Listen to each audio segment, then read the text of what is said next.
Hey, what is going on, everybody? Welcome to Upkick MMA, episode number 180. I am Brendan.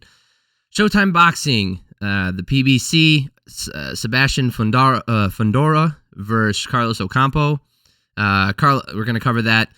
I normally don't cover too much boxing, but there wasn't a UFC event this weekend. There actually wasn't a Bellator. There wasn't a PFL.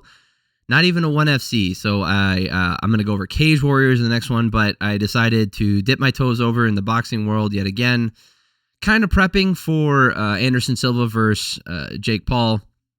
I know that fight's coming up, or that boxing match is coming up, and I do watch boxing occasionally, and I would like to get a little bit more experience scoring round by round, so it's not the first time I've done this, but I'm a little less experienced. I have watched less boxing matches than I have MMA fights. Therefore, I just want to get more comfortable seeing like how my scoring stacks up with, the communities and the judging. And I think we're going to go through round by round here. If you're looking for a specific fight, I'm going to cover the three title fights from the main card. I'm going to cover them here. If you're looking for a specific one, there's timestamps down below if you're looking for a specific one. If you are new to the channel, subscribe. I put out 2 or 3 videos every single week covering MMA. I cover the UFC, Bellator, PFL, like I said before, and boxing once in a while, apparently. So subscribe to the channel. It means a lot to me. I really appreciate it. All right, let's get started, shall we? This was a title fight versus with all 3 of these fights that I'm going to cover were title fights. This is a really tall dude in Sebastian Fundora. I think this was at 155 or. I don't remember the weight class name. I know this is my inexperience talking. Forgive me if I am. There's so many weight classes in boxing, and I am not, like I said, I'm not a boxing purist. I'm also not the biggest boxing fanatic, right? I am a fan of the sport, but I don't watch it as often. So if I misspeak or if I use a term that maybe doesn't translate as well to the boxing, I apologize to the boxing purists out there, the true boxing fans. Give me a little slack. I don't mean any offense, and I take everything I say with a grain of salt because I am, like I said, coming from a more casual point of view when it comes to this stuff. Carlos Ocampo, I think he was 5'10", and Fundora he's 6'3". So a big talking point was Fundora's reach and his ability to use the jab and keep distance and how he was going to do that. This is a great shot, a great right hand that landed by Fundora and this shitty ref, which we'll talk about later. Also, Fundora is crazy tall and he looks like he's on stilts. Like his legs are so damn skinny, man. It's like it's got this John Jones vibe to me, if not worse, because he's just so skinny. Ocampo landed a really good left hand while Fundora was pawing with the jab the entire first round. Ocampo was able to land a couple shots to the body. Fundora really not landing anything in this first round. Now, I'm going to score this round by round, and I disagree with some of the judging here. Again, from my inexperience, I could be totally off, but I don't think I am. I think there's... I'll talk about that later, about what I think actually happened here. But in this first round... I don't know. There's probably none of these pictures are going to be highlights from that first round because nothing happened. Fundora didn't land anything. I mean, I think he threw like 30 or 40 jabs in that first round. He landed 3, and Ocampo landed some really good body hooks to the body. He landed a couple upstairs as well. But really, he was doing, good body work, and it was fought mainly at distance, which you'd figure would be Fundora's strong point, and he'd be able to land shots when Ocampo couldn't. He just didn't take advantage. He didn't find his range really in this first round, didn't land anything, so I easily gave this first round 10-9 to Ocampo. In the second round, Fundora landed a counter right hook after Ocampo landed to the body again. And the second round was fought at distance as well, which, as we go forward, was not the case for the middle rounds here. And I didn't want to give it to Fundora because that guy, he didn't even land jabs again. Even though he threw like 10 of them and landed one good shot. Ocampo landed really well to the body and had a few up top as well. I thought Ocampo did more damage, even though he might not have landed with the same volume. I thought he was landing the bigger, more impactful shots in that second round, despite what the commentary was fucking trying to tell me. So, and I knew they were biased by like the third or fourth round, and I can tell you, actually, when they finally showed the unofficial scorecard of the broadcast team, I can attest to how biased they were announcing this. This second round it was close, right? I lean towards Ocampo because I feel like he did, like I said, land the better shots. But if you gave it to Fundora, I'm not mad at it. I had 2018 in favor of Ocampo. And then in the third round, Ocampo landed a really big left hook upstairs after landing to the body again. So he was doing this thing where he would go to the body with his right hand and then come over the top and follow with a left hook. And it landed pretty much the entire fight. There were some rounds where it was more effective and he was landing more of them, but his volume was there. His volume seemed to trail behind Fundora just a little bit in some rounds and by a lot in others. The commentary was talking about Fundora like he is way out in front. He was saying that Ocampo is he did better in this third round, and I was like, get the fuck out of here. Doing better in this third round? The first round was Ocampo all the way. Second round, you could maybe give it to, like I said, it was close. So if you gave it to Fundora, that's fine. I'm not mad at it. But in this third round, the commentary team is going to talk about how Ocampo is doing better this round. Like he's finally getting it together. Bitch, he was the one who started the fight landing shots. And in the second round, it was a back and forth. So it's basically even. In this third round, he did better than he did in the first or second round. So I had him up 3 rounds. I had a 30-27. And if you gave, I'm not going to keep reiterating it. If you gave Fundora that second round, that's fine. They start the fourth round here with Ocampo landing a hard, really hard to the body, and Fundora lands up top, and then he took one back himself. They are tied up on the inside, and Ocampo was getting the better on the inside in this fourth round. Both guys were landing really well this round, but the volume from Ocampo on the inside with those hard shots, and when they separate, he's landing up top. So every time they're separating, he's throwing that left hook, that high left hook to reach up there, because there's a freaking 5-inch height differential. So he's got to reach all the way up there to land that left hook, and he was landing it on the chin really flush. And yeah, they weren't the hardest shots, but he would landed so freaking many of them. And both guys landed really well this round, but I still felt like Ocampo was doing great, and I had him up 40-36. Ocampo landed a right uppercut to the body and then a left hook over to the head over and over again. But Fundora landed a big right hand in this round. I don't know if that was that picture that I showed you earlier. This looks like it might have been from later in the fight, but he did land a crazy right hand that did, it was probably the most impactful shot of the fight so far. It was a high volume in this round. It was close, but because Fundora landed some of those big shots as well, I finally gave him a round. So I had it 49-46 in favor of Ocampo so far.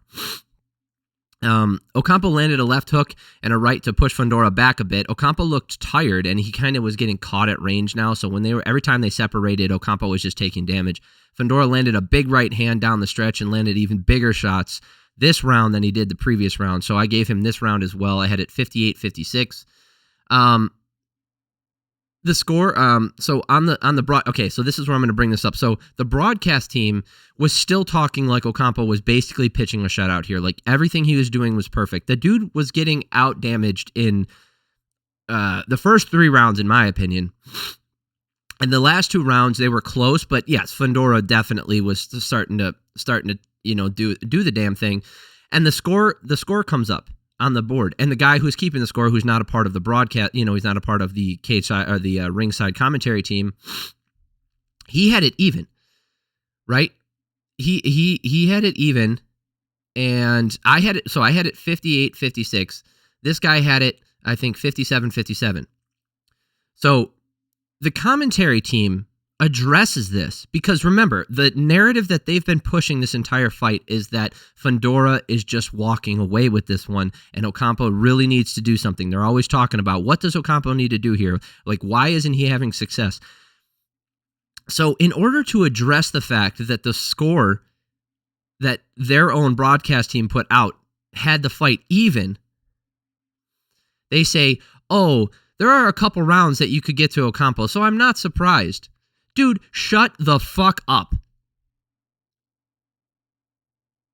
You don't get, okay, first of all, you can't, they're saying like it's generous. Like, oh, I could see how they, you know how I talked about the second round, how you could give that to Fundora because it was close enough and like it's subjective, a little bit of subjectivity there. That's how they're talking about the rounds that were clearly won by Ocampo. The way that I approach the second round is how they have approached this entire thing when it comes to the rounds that Ocampo should and like rightly deserved to win. So that's how they address the fact that even their broadcast team has it even. Are you fucking kidding me? Like they were so biased this entire time. Ocampo not really landing hard shots anymore, right? On the inside, he isn't landing, and on the outside, he's getting picked apart. So I gave this next round to Fundora. He really started to pull away a little bit here. I had 67-66 in favor of Ocampo still. I had him up 2 rounds before this still. Fundora landed some really nice shots in this next round in space, snapping Ocampo's head back and landing bigger damage. So now this is where I had it even. I had it even at 76-76.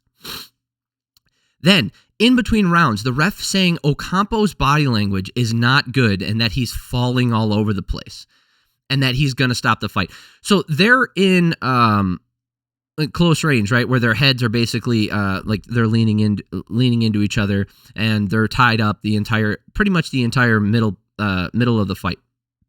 Like all these middle rounds, they're fought at really close range like that. And the ref goes in there like he's going to stop he's ready to stop the fight because Ocampo's body language isn't what he wants.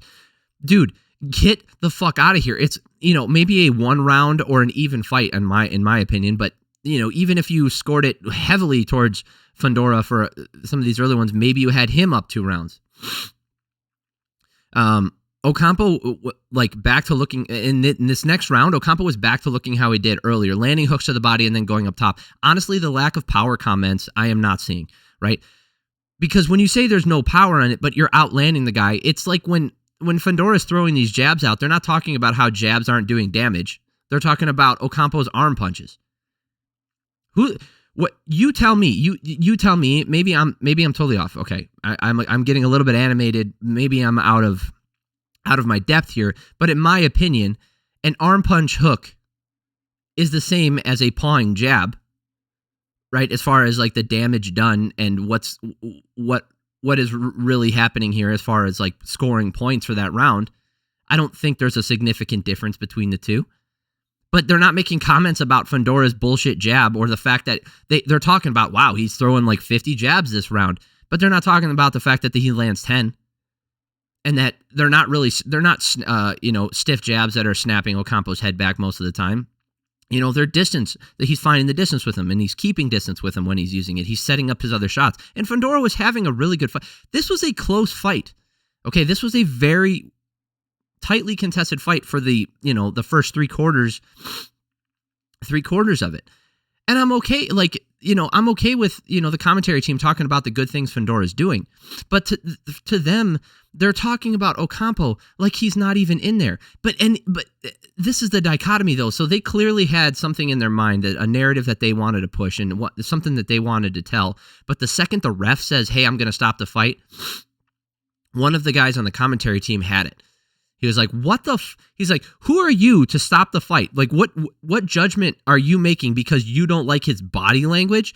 He's not getting hit with. He didn't get hit with heavy shots that are wobbling him. He didn't get dropped. Never once did he take a knee. Wasn't taking pauses in the action. He was pressing forward. He was doing stuff. What the fuck do you want him to do?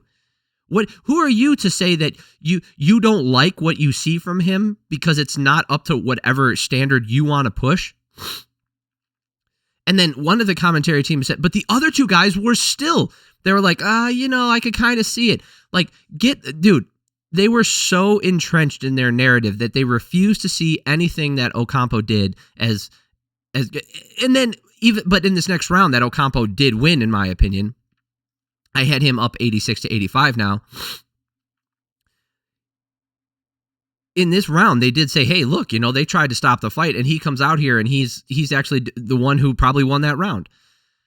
So, a little bit of mixed messages there, but it's still the commentary and this fucking referee. And then Ocampo landed in this next round. The Ocampo landed a three-piece combo up top, beautiful on the inside. Fundora landing really good uppercuts though, and when he could on the inside, Fundora just landed decent shots at range, and he took this next round for me. So I had it even 95-95. And then in between the rounds, the ref said the corner of Ocampo stalled on purpose by spilling a bag of ice with 10 seconds left in between, and he wanted them fined. So he goes over to the judge. He goes over to the judge's table, and he tells him, "I want them fined. They did that on purpose." Dude, this referee, I don't care about his experience or anything else. Get the fuck out of here. Like he's trying to enter himself into this fight. And like, I don't know if he was paid. This is going to get into the corruption. I'll talk about this later. Then here's the thing is like, this took away from what I would consider a very tightly contested, really good boxing match. In this fight or in this round, Fundora was finally finding his range, landing the jab, kept everything at distance, and having a good round. I had it 105-104 in favor of Fundora now. And then at range, Ocampo just couldn't get anything going in these last two rounds. Never really having any good moments, in Fundora using that distance, maintaining it really well. I had him up 115 to 113. Fuck that ref. He actually goes over to the corner again. He's like, "What happened?" And they said, "Oh, the bag of ice broke." And he's like, "Well, pretty convenient." So without a definitive statement from anybody, without any sort of investigation, he immediately goes over there and says he wants to take money from their team. And then I had it 115 to 113 in favor of Fundora. And I like, it is what it is, right? I thought he did an excellent job. Fundora did, especially down the stretch, utilizing his distance really well. And on the inside, when it did happen, he separated and landed some good shots. This was Fundora's fight. He won it. There's hands down. I am not going to sit here and try to get this fucking referee here. Get the fuck out of here in the center of the picture. Fuck you, dude. The official scores, one of the judges, okay. So maybe I was a little bit off, right? I had it 115 to 113. Maybe I gave 2 rounds to Ocampo that I couldn't. I think the unofficial score was, I think he had it 116 to 112, maybe. And that's, again, I could be convinced of 116 to 112. I could probably even be convinced of 117, 111. 118 to 110, now you're pushing it. You're telling me that only 2 of those rounds, Ocampo only won 2 of those rounds. Now you're pushing it, and I disagree with that. One of the judges had it 119 to 109. I'm going to talk about the other fights on this card as well, which were much more definitive than this one. But this speaks to my general issue when I'm watching boxing. The commentary team with their narrative. I dislike it in MMA as well. It's I find it more prominent in Bellator than I do in the UFC. Although in the UFC it absolutely happens, and I try to call it out when I see it. Daniel Cormier does it. Joe Rogan does it.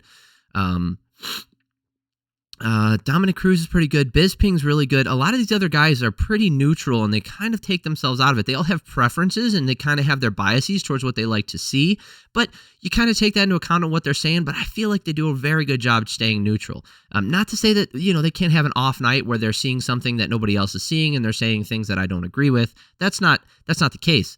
But more often than not, when I watch boxing, this is what happens. The commentary team is one-sided. They clearly have a narrative that they wanted to push, and whether it's intentional, whether it's subconscious, something is driving them to speak a certain way when it comes to one of the boxers. And the fact that a judge only gave Ocampo 1 round, now you're out of your fucking gourd. You're going to tell me so this is what happens. Right? This is what happens. And this is me putting my tinfoil hat on here.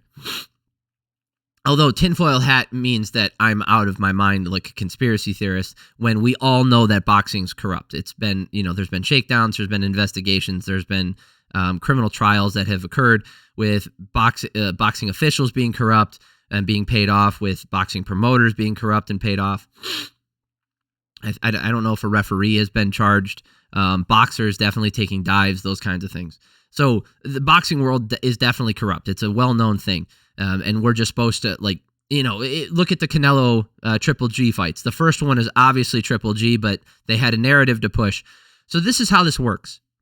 You can't outright score a whole fight at once because they have to score round by round, right? You have to turn your scorecard in after every single round.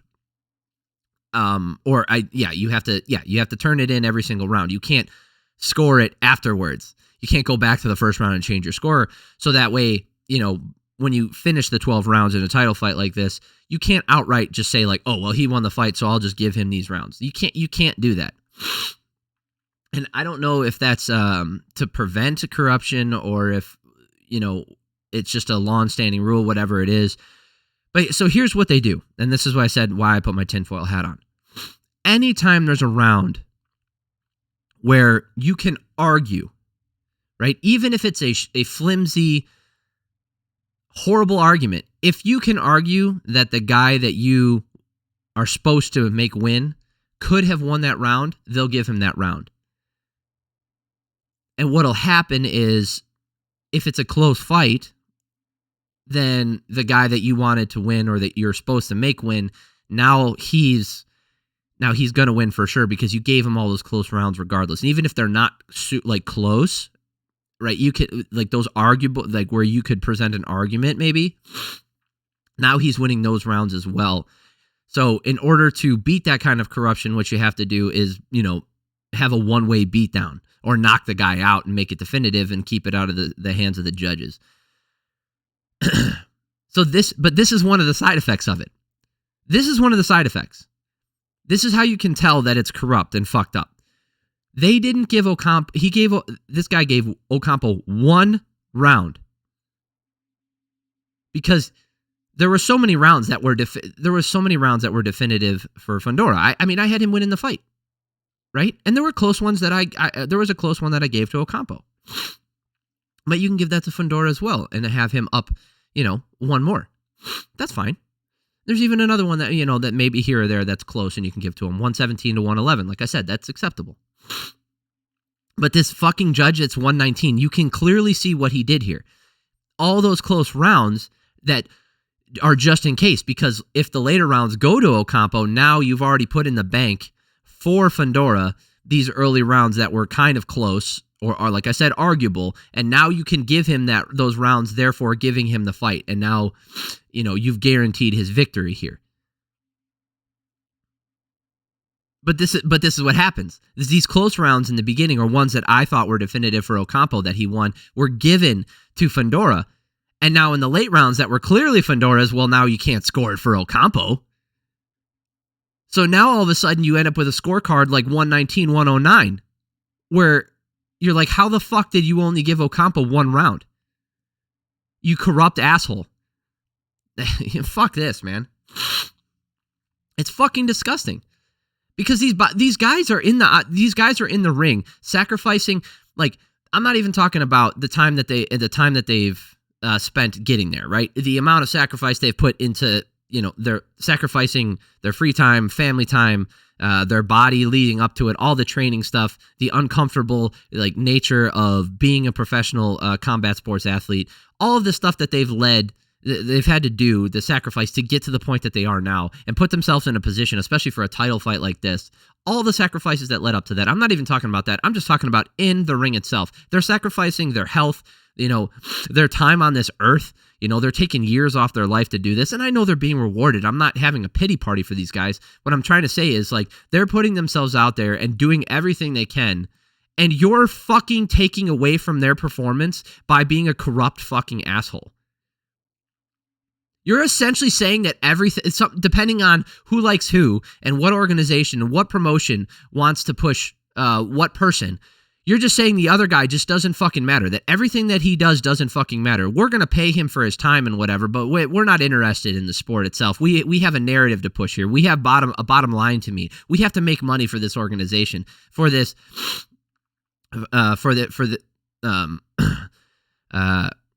promotion. You're fucking horrible. That's a horrible thing to do. Like, imagine if you went into your job, right? I have a fucking day job. I work 40, 50, 60, 70 hours a week sometimes. Right? I'm an engineer, right? Like, I don't have a pity party for me anymore. But I wouldn't consider hard work. You know, fucking oil drilling is hard. I don't work like that. That's hard work. What I do is fucking like a cakewalk compared to that shit. But, you know, I worked dead-end jobs. I worked a ton of stuff to get to where I am today. But how about you? I know a bunch of you people out there. You've probably done the same thing. You've worked your ass off to get where you are. You've sacrificed moments in your life to get where you are. And what if, and you guys might have experienced this, what if you get to a point and you're doing the work that you're supposed to do and you're doing everything you can, and like, yeah, you might have an off day, or you might have not your best performance at a certain day at work. But instead of being judged by your merit and your character and the production and the work that you're doing and your body of work, you're being judged by some narrative that the company that you're working for wants to push. And they pay you they don't pay you because of that, or they don't give you that promotion because of that. Get the fuck out of here, man. How would that work anywhere else? I mean, it fucking doesn't. We see it. Companies that do that shit with favoritism and nepotism and this kind of stuff, with pushing a narrative that doesn't exactly breed the most productivity or best ideas. And you're doing this. You're doing this to someone who's this isn't a guy sitting at a computer every day. Which, again, I'm not putting that down. That's what I fucking do. I'm just saying there's a difference between getting punched in the fucking head and taking permanent fucking brain damage. Again, I'm not saying Ocampo won this fight. And I'm not saying that, I'm not trying to have a pity party for him, because, you know, he's chosen this life. He knows what it is. And he's getting paid for it. And he might be making a decent living for him and his family. But you're essentially saying the work that he's put in and the work that he's doing doesn't fucking matter because you have to write some fucking story. Fuck you. The fuck all of you. That's disgusting. You're horrible human beings.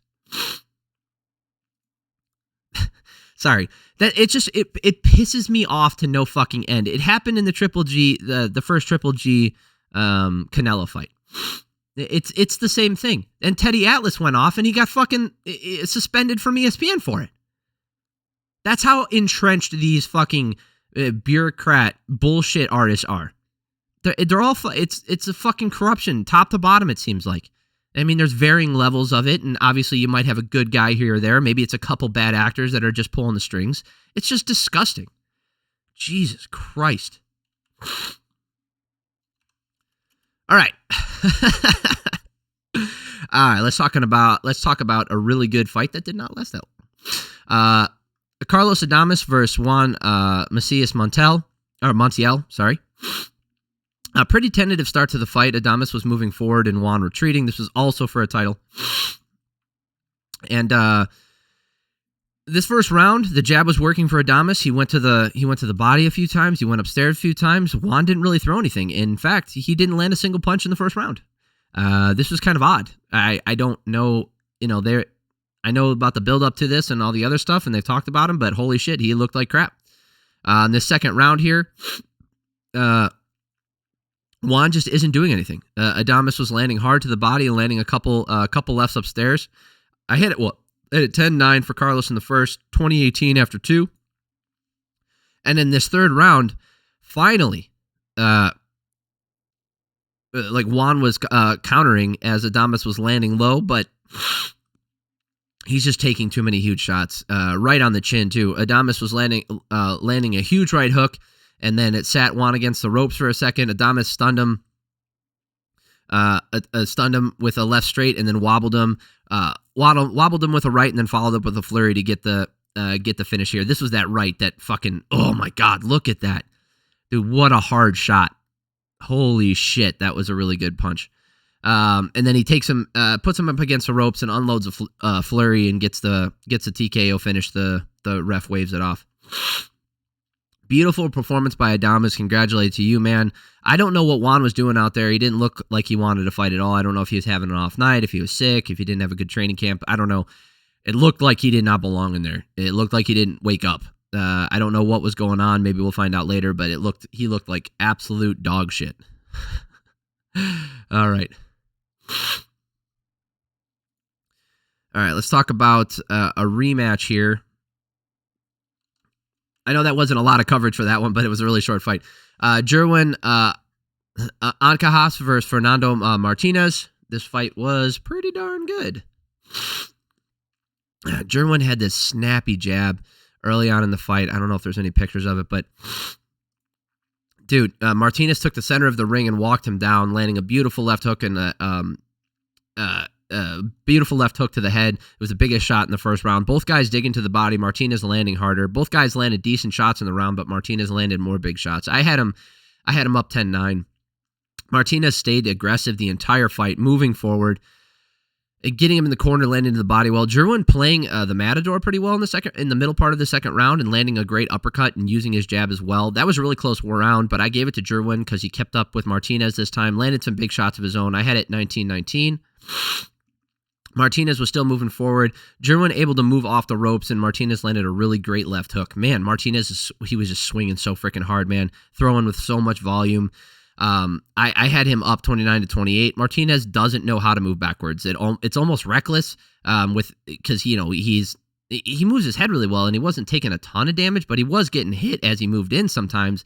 He just took it right on the chin and kept going forward. Martinez not using the jab at all, just throwing nasty hooks to open up his combos. Jerwin landing hard shots in this next round. I had it really close. I leaned towards Martinez 39-37. Many of the shots from Jerwin are landing.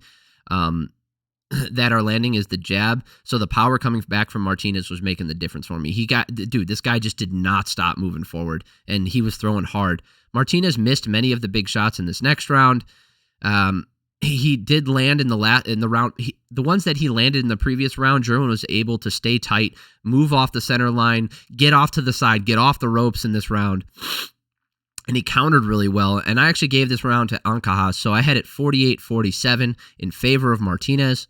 Martinez is missing and then chasing Jerwin around as he dodges hooks. Dude, Martinez he's just like a fucking bull, man. He just nonstop pressure. Great straight right hand from Martinez that landed flush and kept the pressure on. Martinez starting to land, and Ancajas can't escape anymore. And that was the round for Martinez for sure. 58-56. The pressure from Martinez really looked like it was breaking Jerwin down at this point. He started the round unloading, and then Jerwin lands a low blow to get a little bit of a pause. Martinez was slowing his pressure just a bit, but Jerwin was not able to capitalize it. He looked a little labored with his punches, didn't have the snap on him that he did early on. There was a headbutt that actually cut open Jerwin's eye. Then they came out right after that break, and they stood in a phone booth and started swinging hooks. I think Martinez might have taken that round with those better hooks and that flurry between the two of them. I had it 68-65. The speed from Martinez in the start of the rounds was something crazy, man. He's just not, like I said, I'm going to keep reiterating it, but it's important. The guy just did not stop moving forward, throwing fast, throwing hard. 78-74. Ancajas looking tired, more stationary. Both guys had some moments in this next round, but Martinez is starting to walk away with this one. That's more of the story of the rest of this fight here. 88-83. Jerwin standing still, swinging for the fences and landing sometimes, but Martinez just kept walking him down.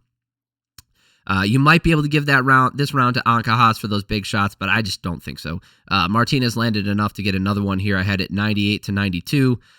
Jerwin throwing it all out there, looking like he knows that he needs... in the next round, more of the same. It was almost identical to the round previous, so I had it 108-101 in favor of Martinez. And Jerwin throwing it all out there, looking like he knows that he needs a KO, but he just wasn't able to connect, and he was just too tired at this point to do anything effective.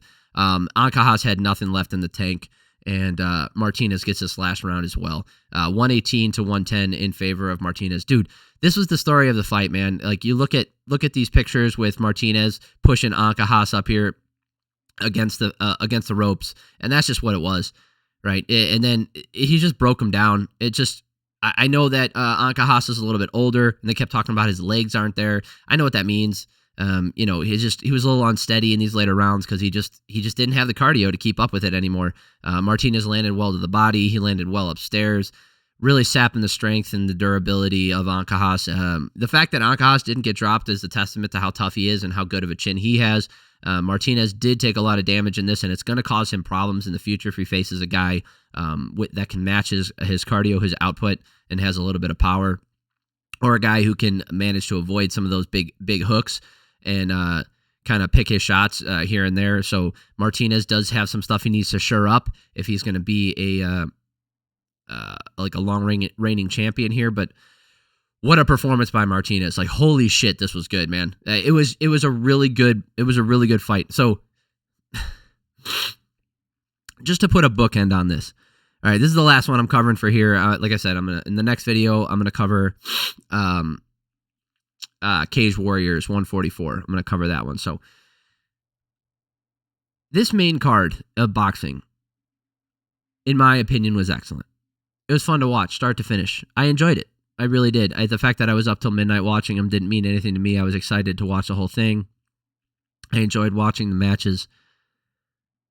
And I guess that's partly why, that rant that I went on earlier about how judging's corrupt and the commentary's corrupt and all this stuff, and the fact that you're taking away from these fighters and these boxers by essentially pushing a narrative instead of judging them on their performance and their merit.